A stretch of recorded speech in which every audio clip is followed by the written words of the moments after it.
What's up, everybody? It's Andrea. Today, we travel back in time to season 1. Geordi continues his stellar streak with the ladies, and we ask the question, why? Just why? Come nerd out with us. Welcome to the TNG Podcast, the #1 place in the Alpha Quadrant to geek out about all things Star Trek: The Next Generation. I'm your co-host, Shereese. Hey, I'm your co-host, Andrea. Today we're breaking down Season 6, Episode 13, Aquiel. This episode was written by Brannon Braga, Ronald D. Moore, and Jerry Taylor. This is like a power trio of like some of the strongest TNG episodes we've seen so far. And this episode was directed by Cliff Bull. So here's the plot. The crew of the Enterprise investigates a mysterious death on a remote station, and Commander LaForge falls for the main suspect or dead person. Yes. Not super clear. Anyway, I wrote yawn. What were your initial thoughts on this episode? This is what I wrote. I just remember this episode being kind of boring and stupid. And following one of my all-time favorite episodes, I'm even less excited about this one. I know. But there's a chance that this episode is way better than I remember. So, I'm looking forward to finding out. That's what I wrote in my notes before I hit play. And how'd you feel after you hit play? Whew, I felt worse than I did before I hit play. And you and I have had this conversation where I'm like 9 times out of 10, if there's an episode where I remember not liking it, 9 times out of 10, I still don't like it. Like nothing has changed whatsoever. But 1 time out of 10, I'm like, that's not how I remembered it. It's actually not that bad. Yeah. This was not the exception to the rule. This was very much the rule. Chain of Command felt like that for me, where I was like, I'm glad we watched it. I'm glad we reviewed it. The episode, it's still a pass for me because of the torture, and I don't like seeing Picard in pain, but it is really deep, and it brought about some like great discourse. This one does not. This one's like not any of the things you just said. It's not any of the anythings. And I just thought, when I was looking back at the end of this episode, I was just like really irate. We had to watch this one. But I'll tell you the truth. Okay, so last week we reviewed Ship in a Bottle, which was the sequel to the Moriarty Sherlock Holmes storyline that was opened up in season 2. And so we tend to watch and record our podcast in like couplets. So we'll like watch 2 episodes, review 2 episodes, watch 2 episodes, review 2 episodes. So these episodes were back to back, Ship in a Bottle and then Aquiel. And looking at that, I was just like, I cannot end on Aquiel. Like I can't do it. So I actually watched Aquiel first. I took all my notes on Aquiel first. And then, so I got all the bad taste out of my mouth with the episode I actually love. And then I went back and watched Ship in the Bottle. And I was like, yay! And I ended the day with TNG. Oh my God. It's great. See, you know what? That would have made more sense because coming off of Chain of Command and the torture, all that, it's like, okay, it's just more terribleness. It's a different type of terribleness. It's a different type, yeah. It's a different type. Like one is just sort of like a really badly written script and a very badly acted show, like episode of a show. But like Chain of Command was like a well-written script. Right. It was just really polarizing. Great actors. Mm-hmm. It was just very, very polarizing and disturbing. And it was written to be disturbing. So it like landed. Aquiel was just like, never since season 1 have I seen an episode that is so awful. Okay, so I did a little background. It was co-written by Brannon Braga, who wrote Power Play. He wrote The Game. He wrote Cause and Effect. Ronald D. Moore is like the godfather of modern sci-fi, right? He wrote Ethics, The Next Phase. Yesterday's Enterprise is a Ronald D. Moore. Ronald D. Moore freaking wrote Battlestar Galactica. And you're telling me that you get these 2 superpowers together and you come up with this? I wonder if this was maybe like, you have a Venn diagram and it's like the things that they could both agree on that fell in that little tiny pie and it became this.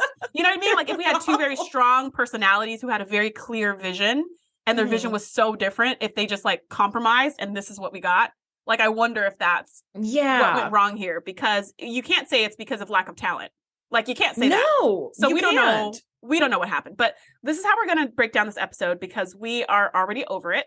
We're gonna do it this. We're gonna do it this way. We're gonna talk about this in like 3 kind of phases or 3 acts. Okay. So phase 1, we're gonna call Lost. We'll tell the whole story about what was lost. Phase 2, we'll call Found. Talk about the story of what was found, and then phase 3, we'll call The Twist. And this might be a short one, so you might not need a snack for this one. And I hope you might need to listen to it twice on your commute to like get the full benefits of one of our podcasts. I know, because sometimes we go for like an hour and a half, and then sometimes I feel like Justice was one that we did back in season 1 that was like, it was like an 18-minute episode because we're like, dude, this was such trash. So yeah, I'm actually, first of all, I love your idea because the way that I write notes for the podcast is like, I do a beat by beat and I give thoughts and things like that, or anything that jumps out at me or some deep dives. Yeah. So I did that for Aquiel and I'm like, most of it is in all capitals, me just banging on the keyboard, dear God, why are they doing this to us? So I was like, we don't need to repeat that 40 times. Like, just, yeah, it's just really bad. Anyway, so, okay. Yeah. So the Enterprise has arrived at this communication relay near the Klingon border to drop off some supplies, but the station hasn't responded to any hails. Like, things are just seeming kind of weird. You know, Wade team beams over to figure out what's going on, and everything just seems to be kind of going haywire, right? They hear like a banging behind some panels, and they move like some panels and figure out like there's a dog hanging out in a Jeffries tube. Like Beverly's, which is totally weird.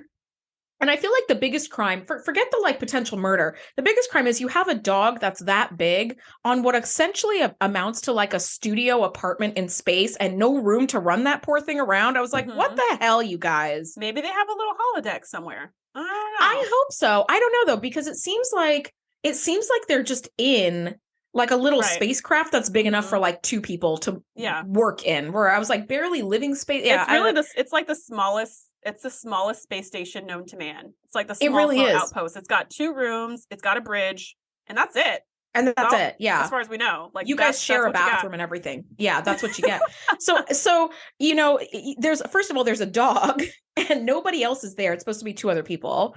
And I love that Beverly's like, "Hey, Riker, come check this out. Do you see that little bit of smudge on this metal deck plate? That's the remains of someone." And you're like, "Wait, what?" Yes, someone has been turned into paste. And this is a little bit of paste that's left over on the floor. They've been turned into a pink stain. Like, that's all that's left of this person. And you're like, oh, well, I was just like, that's so disturbing. Like, just that level of vaporization of a body. I mean, there's nothing even left. It's just paste. Like, usually when we see a phaser on like level 10 or 16 or whatever the level is for dissolving, the whole person dissolves. There's not even a pile of ashes. Like, they cease to exist.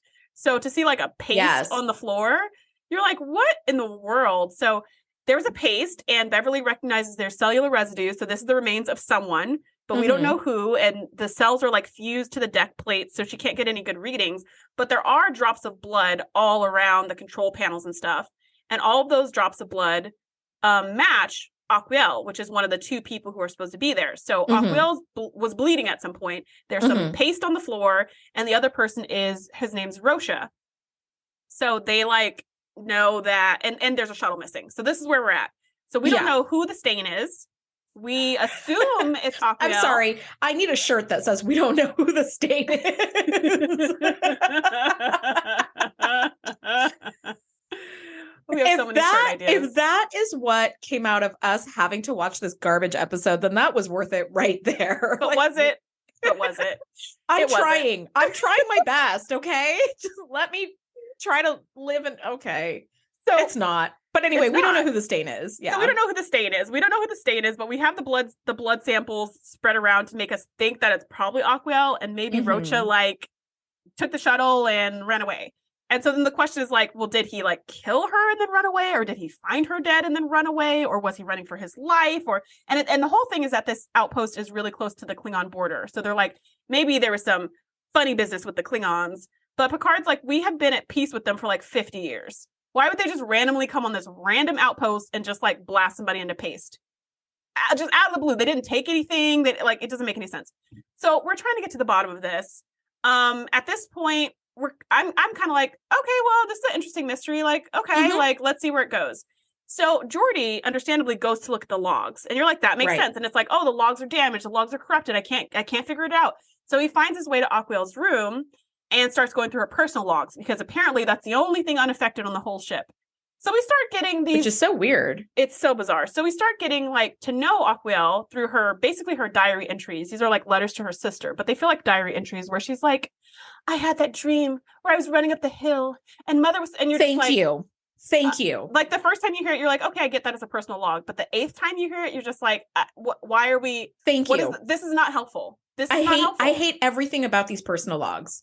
I hate them because even when you give a personal log, you're like, that's so weird. I had that dream again. It was just, but like part of, I think, what makes Aquiel as a character so freaking unlikable is how like unmedicated bipolar she seems to me, where it's like swinging wildly from like one emotion to another, where it's like, I'm flirty, I'm cute, I'm scared, I'm angry. Don't do that. Who is that? Curiosity. It's like, what the F? How is anybody supposed to follow like what you're saying or what you're doing? Yeah. And her like personal logs are like, I had the dream again. I was so scared. It's like, girl, nobody talks like that. And this is really painful to have to listen to. Like you said, like 8-10 times, because Geordi keeps like going over and over again. And also it seems like whatever this recurring dream was that Aquiel was having, which has literally nothing to do with the story, like it seems like it's been happening a lot to her, and it is really bothering her because she mentions it like over and over and over and over and over again. But yeah, at what point you're like, is this going to lead to anything? And you're like, no, it won't. It won't lead to absolutely anything at all. They do try to tie it in a bit where they say like basically these recurring dreams is like her being afraid and feeling like trapped. And she's like, I remember father and the way he used to come home or whatever. So apparently there was an abusive father or something. And this ties in because she keeps talking about Rocha and how Rocha's like the worst and how he's like basically like the abusive father, how he's really scary and yells at her and all this stuff. And she's always trying to like, she's been here longer than him. And even though he's her boss, she doesn't like him and all this stuff. And you're like, oh my gosh, grow up, girl.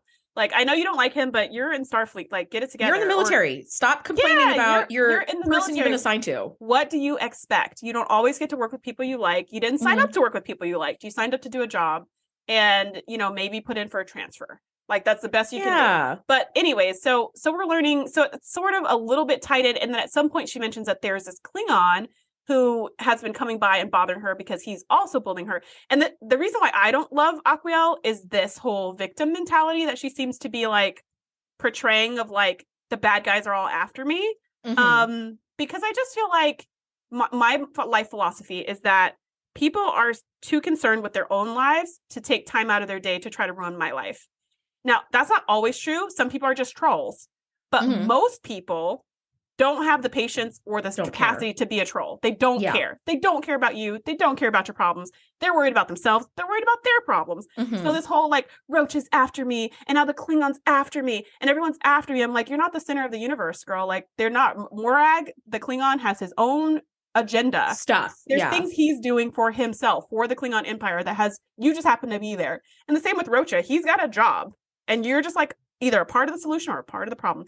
So anyways, that makes Geordi go, aha, one of the Klingons must be behind it. So whatever. We don't need to talk about this. All that happens is that Picard goes to the Klingons bring Morag to the ship or whatever. Like they agree, like, okay, we'll get to the bottom of this. There's some bluster on both sides and Picard threatens Granted, it's like right on the border of Klingon space. So it's like, let's tread carefully because we don't want to, start some sort of conflict over whatever, but let's just figure this out. For me, the biggest sort of crime of the whole episode, but really it's really imminent in part 1 and part 2, is Geordi's like inability. So far what we sort of understand is like the stain on the floor, that's the remains of Aquiel.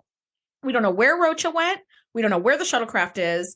It seems like she was attacked and killed and then Rocha took off or Morag took off. Like somebody took off, somebody's missing, right? So Geordi is here thinking Aquiel's dead and he's trying to get through her logs and he ends up figuring out how to like patch through because like the personal logs, like there's no video to it. It's all scrambly. And so he ends up, Geordiing his way to it and like getting a picture of her and he sees her and he's like, hello. And then immediately he's in love with her. And I'm like, Geordi, oh my God, you really have a type, buddy. And your type is women who are not available. Is unavailable women. Yeah. Yeah. His type is unavailable women, which granted, I know people whose type are unavailable significant others because they feel like it's going to protect them from getting hurt if they're not fully invested or whatever.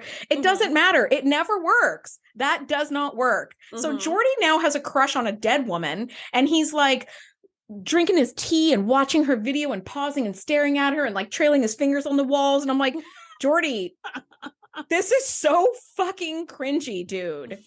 What are you doing? He's laying in her bed while watching her video. I'm like, Geordi! Cuddling up with her dog. And totally cuddling with the dog, which I get. I'm a dog person, so I'm like, yeah, but like, no. Riker sees this love blooming, and it's just like, tell me about her. He's playing like the good friend, and he's like, tell me all about her. And he's like, Geordi's like, she's funny and she's smart and da-da-da. And you're just like, she smells good. The dead woman? Okay.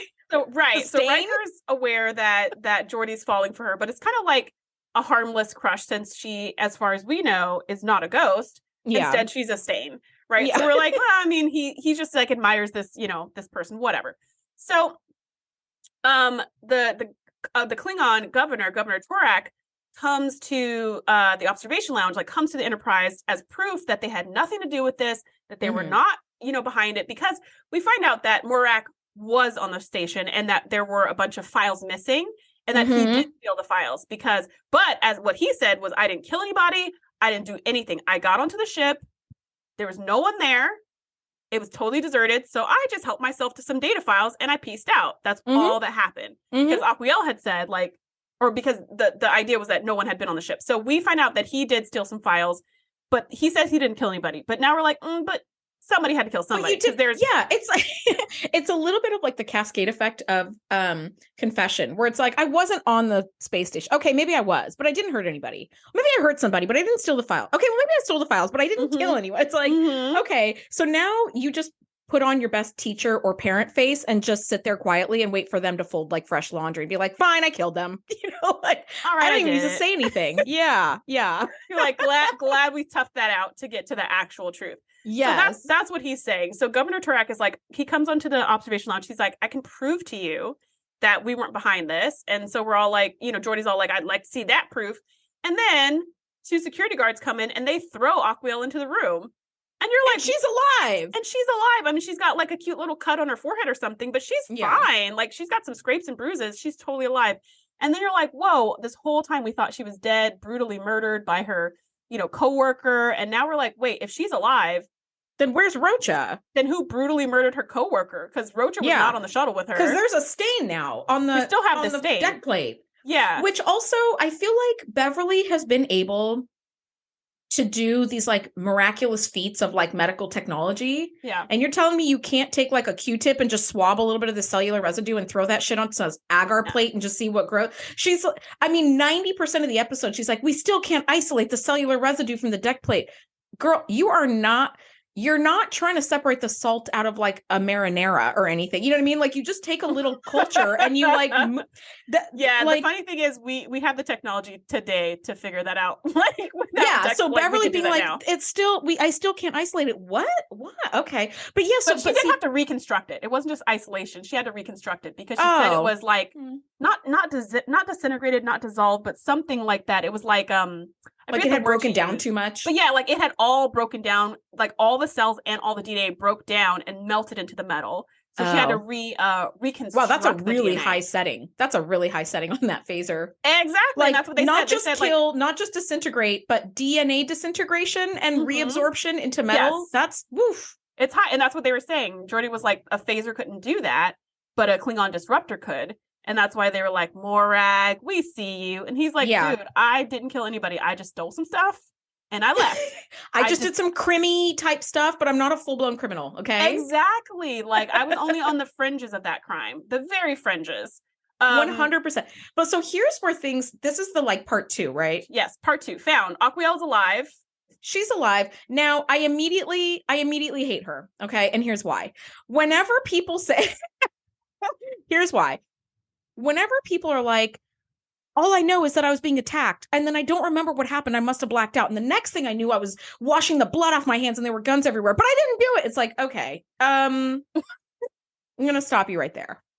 We need to back way up. Okay. You only blacked out on the part where you could have committed the crime, but the rest. Exactly. The only incriminating part of it is where you blacked out. Okay. I'm always so suspicious when people put the next thing I knew I was driving away with blood and guns in my hands kind of thing where you're like, And I love that Riker is like, are you absolutely sure you can't remember what the F went down? Because like now we've got like murder case on our hands, like there's a residue, must be Rocha or something. Like what is going on? The Klingons, of course, get super uppity because at even being suspected of foul play, but like, again, there's just a lot going on here. Like Geordi is like already infatuated with this unavailable woman. So now she's not dead. It's like, this is great. Like he moves in for the kill, girl. Before you know it, they're making out and shit. I'm like, Geordi. Yeah. He goes to get her Coco No real quick. Yeah. And thankfully she wasn't like married against so, the door jam. And he's like, hey girl, are you hungry? Yeah. See now exactly. Okay, now while this is happening too, like he's going around the ship with her, right? He takes her to 10 forward. They're on a fucking date, even though she's a murder suspect, which is so weird. But I felt like that was a bad idea. I was like, she's still a suspect. Bad. Let's like just clear her first. I don't know. You know, just because you're gonna be so sad if you have to put her in prison forever, like right? Because now you love her, right? So this is the thing too that like really rubs me the wrong way about Aquiel is like she's really bubbly and happy on this date, and then she's like, which to me is just super suspicious given this deep trauma. Like she was just found in a shuttlecraft covered in blood with a missing phaser that like Worf was like, oh, we discovered that a phaser was like missing or whatever, and they found it in the shuttlecraft and it's set to kill. So it's like there's a whole lot of trauma, and she's like, I'm on this date, amazing, so cute, my dog, I missed you, oh my god, I love Coco. No, what the f is going on with this woman? And I just wrote weird. All of this is weird. Yeah, every place you wrote weird, I wrote dumb. But yeah, like the idea of like why, you're absolutely right, is like her reactions seem inappropriate to the situation. And also I would have to say the evidence to me seems very compelling that she disintegrated Rocha. Like the phaser, she said Rocha attacked her. She doesn't remember what happened. A phaser was missing. It was in her pocket. There's blood everywhere.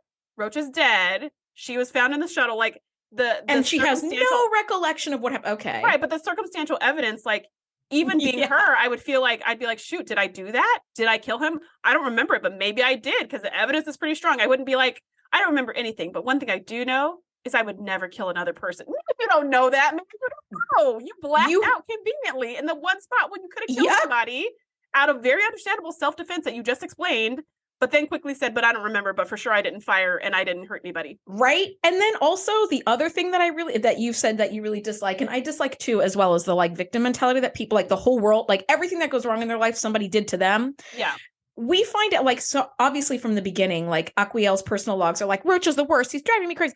Actually, not really, girl. We find out that like from Aquiel's previous commander that they transferred her to this like cardboard box in space because she was hampering their work. She was being difficult and a general pain in the ass. Basically a horrible person to work with. Yes, she was horrible to work with. And then we find out that like even Geordi's somehow uncovered, and it doesn't even matter why. Like Geordi uncovered that like she had been going out of her way to antagonize Rocha because she didn't like him. So it's like, oh, so you're the asshole. Okay. Right. So why do you think Rocha was giving you a hard time? Because you were going out of your way to give him a hard time. You're being a total asshole. And like, you left all that out of your personal logs. Yeah. She also deleted a bunch of logs. It's like, girl. Yeah. Oh, this is the thing. Yeah. After she's found and like right after their dinner date, she immediately goes and deletes a whole bunch of logs. So the next day, Worf and Geordi are on the ship, like back on the little space station or whatever. And Geordi's like, wait a minute, what happened to these files? And he sees like it was remotely accessed from the Enterprise and a whole bunch of stuff was deleted. So he knows it's her. So he goes to her and he's like, after I left you last night, you deleted a bunch of files. This is a murder investigation. What is wrong with you? And of course she goes, well, yeah, I did, just because I didn't want anyone getting the wrong idea and thinking that I was guilty. Wait a minute. So you removed evidence because you didn't want to look guilty. Guess what that does to you? It makes you look guilty. Guess what, girl? That's what happened. And you know what? And I totally get that. Like, I don't watch as much crime stuff as you do. I know you really love like crime. I really do. Stuff. But I will say, if I were suspected of like some really serious crime and I didn't do it, I would immediately want to like panic and flee as well. Because I'm like, oh my God, what's going to happen to me? Right. But you also have to understand that makes you look inherently guilty as fuck. Like, don't do that. Don't do that. Right. And so it turns out like, she's been antagonizing Rocha because she doesn't like it because she's a victim and the whole universe is against her or whatever. And it's like, well, now I'm against you for sure because you've done now. Geordi I'm on the universe's side in this one. I'm on the universe's side on this one. I'm like, you are the asshole. Like, what the hell? So Geordi tries to like calm her down because she pulls this bullshit sweetheart damsel in distress move, which I hate. And Geordi just melts all over. Like he starts stroking her face, he's kissing her, and I'm like, buddy, you need to step back. You've clearly overstepped your professionalism in like the biggest way. And even Riker is like, I'm going to tell you this as a friend. This is not an official, like, anything for your record, but you are too personal with her. You clearly are not thinking objectively about this. You're not seeing this clearly, like this, you know. And Geordi's like, if you'll excuse me, I have to get back to work. I'd be like, didn't you just hear what I said? You're like, you're relieved of duty until this whole investigation is done. Like, you're done. Go to your quarters. It as a friend, but now I'm saying it as a boss because you didn't listen. Yeah, because you're not taking the feedback at all. Like, you know what? Maybe you're not relieved of duty, but like you're off the case with this, and you're not to have any contact with Aquiel until we get some better idea of what's going on here. I will say, yay for Geordi that he found a relationship that was better than his one with Dr. Brahms, seeing as how she was married. But then boo because and also like, a holodeck character, But then it's like boo because it's a murder suspect. So nah. You know, I just want Geordi to have like a normal, healthy relationship. But the man seems to like specifically choose really horrible matches, and it makes me sad for him because otherwise he's a really great guy, but man, he sucks in this area. He really does. So that's pretty much part 2. Part 2 is like, we found Aquiel. Now we find out that she was actually the problem. It wasn't everyone else in the world. She's deleting files. She's acting super sus. But then she's making out with Geordi. So Geordi's like, you can't be guilty. You got to be innocent. Mm-hmm. So later on, so now switching to the twist. Now we're in part 3. They're in. You call it the twist. I call it the quit, because that's when I was like, I'm done. I called it the quit, but yes, let's do it. I mean, we made it this far, girl. On to the breach. So they're in Aquiel's quarters on the station. Why is she on the station? Crime scene. Like, these people have never watched an episode of CSI. Can we don't even have to throw her in the brig. Can't we just confine her to quarters with like one dude outside? Or just confine her to the Enterprise? Like, and maybe not like, give her remote access to the station? Why would you have a murder suspect free range access to the crime scene? Why? Yeah. Like, deactivate her command codes or something so you can investigate without her deleting files. Anyways, so doesn't matter. So they're in her quarters, and she's like, Geordi, I have a way for us to connect even better. And she pulls up this crystal, which to me was like a Helian Horgon, right? Like how she's describing it. It's like it gives me Man of the People vibes. That's exactly what I wrote in my notes. Thank you. Like, okay. Don't do it, Geordi. Don't do it. Yeah, don't do it, Troy. You're going to turn really old and psycho. Yeah. Yeah, she's going to suck out all the good things about you. And she just looked really creepy, too, when she did it. It wasn't seductive to me. It was creepy, and I was waiting for something horrible to happen. So she's, like, holding out this magic crystal, and he's, like, touching the magic crystal, and he's taking off his visor, so he's blind. But the crystal's supposed to, like, telepathically connect them or something. And so as they're doing it, he starts to be able to see, like, through her eyes or something like that.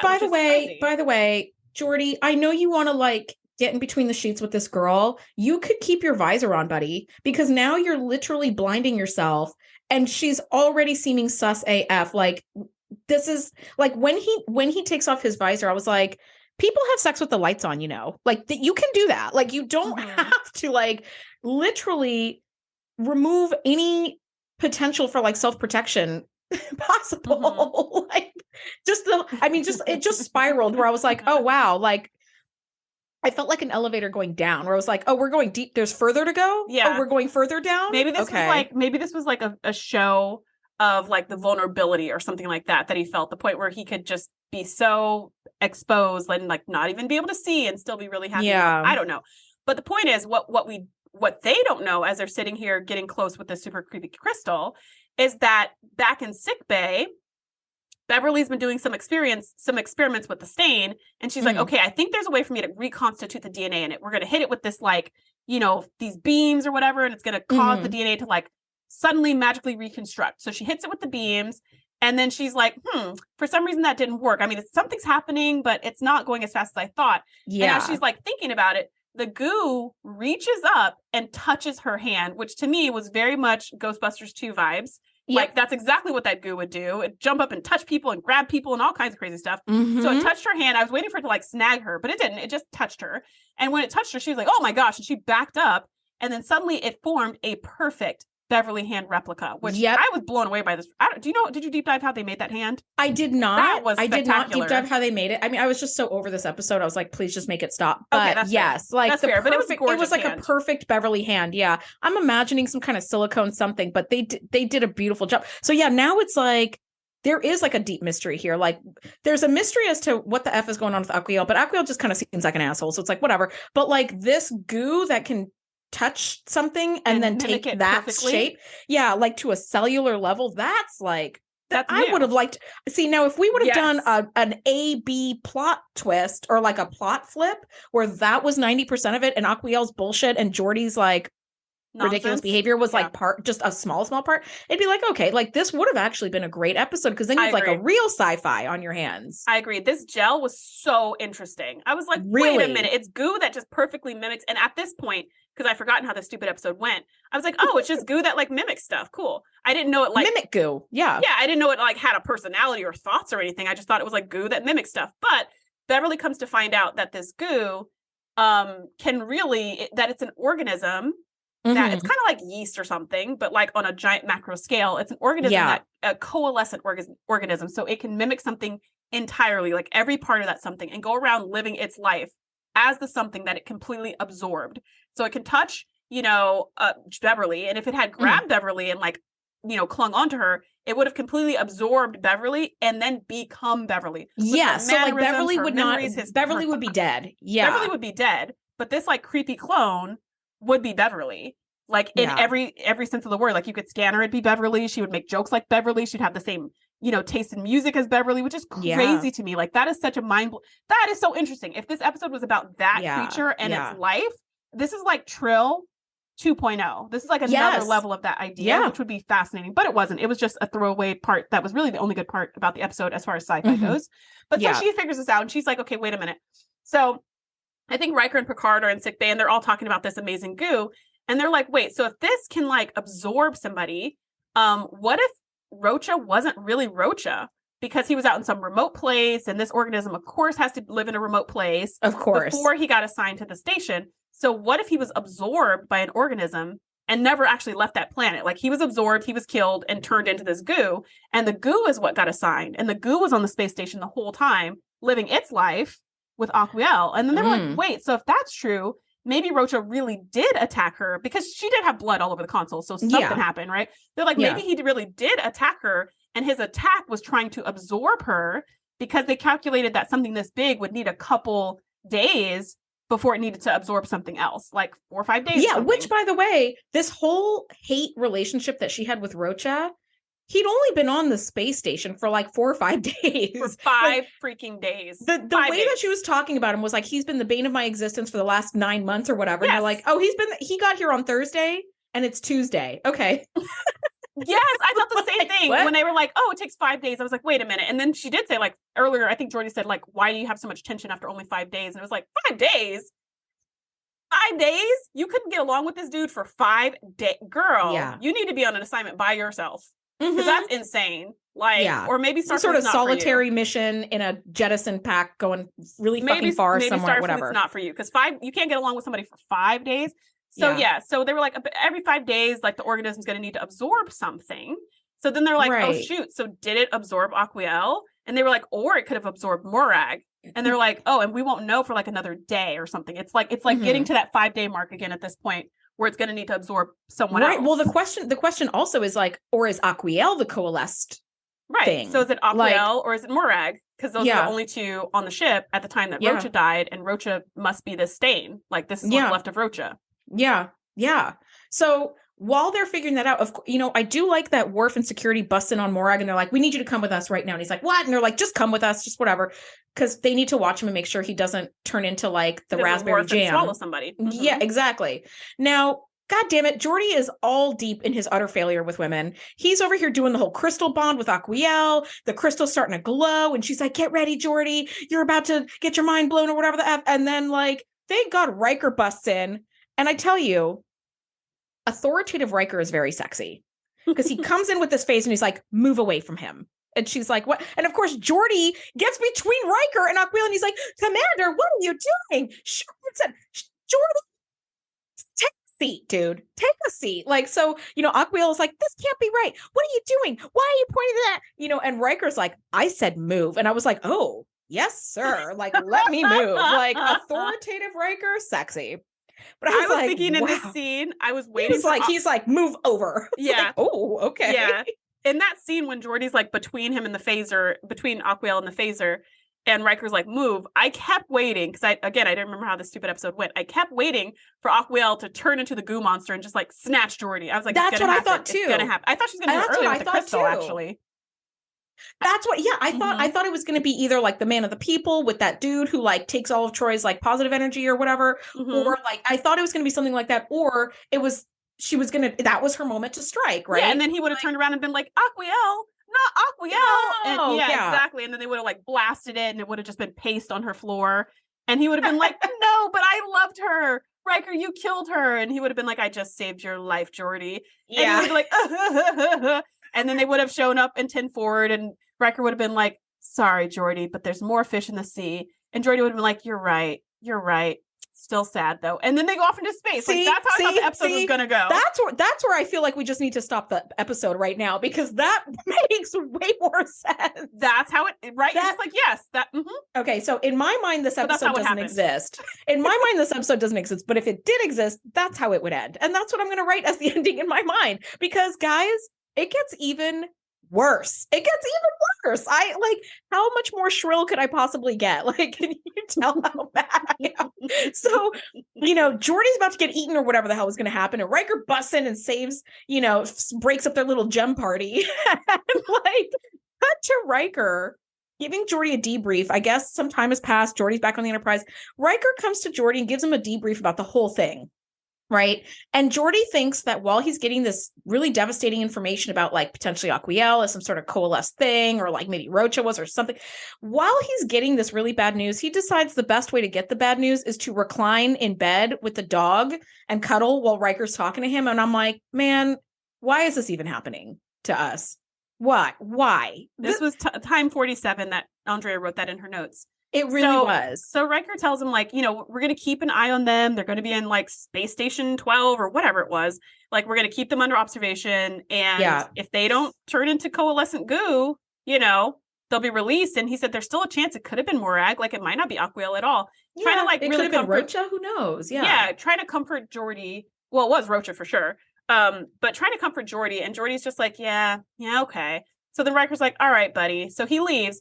And the Geordi goes to sit at his desk to write in his journal. Get some work done, maybe? I don't know. I don't know what he's doing, but he goes to sit at his desk and you're just like, okay, this is kind of, okay, whatever. And then the dog jumps off the bed and comes to like nip at his ankles. And you're like, that's a little weird. And he's like, get off me, dog. And the dog's like, ruff, ruff, ruff. And he's like, get off me. And the dog just like keeps coming. And he's like, stop it. Like, get away from me, dog. So he like kind of kicks the dog away. I was like, geez. Oh my God. He's like, get away. And then the dog runs like to the other side of the bed and just sits there and stares at him. And Geordi turns around to keep doing his work. And you're like, okay, that was weird. Then the dog melts into the goo. The coalescent organism all along was the dog. And you're just like, Geordi, it's behind you, Geordi. But Geordi's like still writing in his journal. And for some reason, he turns around, which I don't even know what made him turn around, but he turns around in time to see this giant goo lunge at him because now the goo is like really fast.